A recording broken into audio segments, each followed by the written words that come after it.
L'entreprise EMD Bâtimo a toujours été très impliquée socialement dans sa communauté en participant à la construction d'un avenir solide et durable à l'image de ses réalisations. Il n'est donc pas étonnant que l'entreprise au grand cœur a su se démarquer comme leader d'affaires et ce, même en temps de crise, en proposant des actions très concrètes dans la vie pour faire une différence auprès de ses employés, de ses clients, ses partenaires et de sa communauté. Et une de ces actions qui a particulièrement retenu l'attention dans les derniers mois, c'est la création d'une chaîne de télé entièrement conçue et pensée pour nos aînés. La chaîne présente du contenu original et une programmation rafraîchissante et met en vedette nos aînés, mais aussi des personnalités connues bien aimées, dont entre autres la célèbre Sonia Benezra.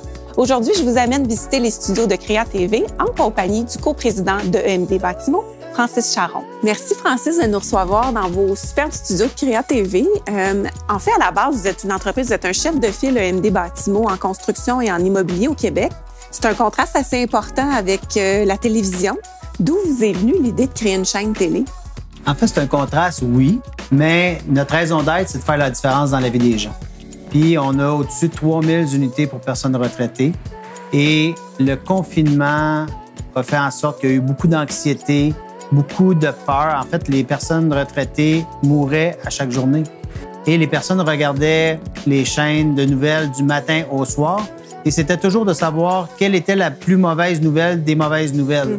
Donc, nous, on a voulu virer le vent de bord et de revenir avec du positif. Donc, on a créé une chaîne télé à leur image et tout le contenu de cette chaîne télé-là, bien, c'est un baume pour nos résidents. Puis, ça a tellement été un succès, on a tellement eu de demandes qu'on a créé notre propre plateforme.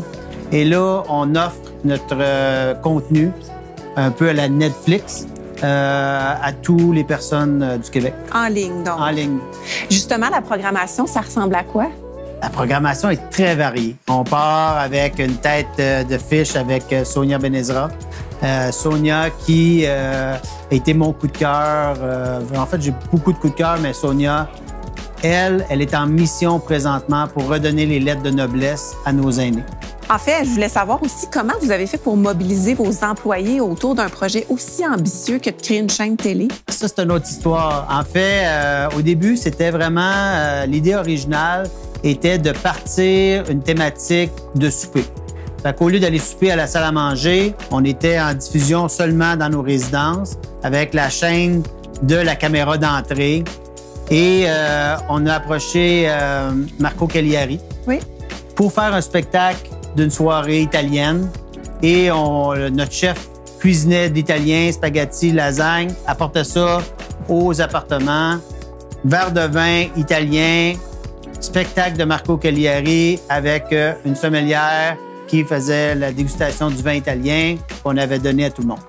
Fait que ça a commencé comme ça et c'est dans les plus beaux moments que j'ai vécu de ma vie. Donc, on a créé le premier Zumba balcon.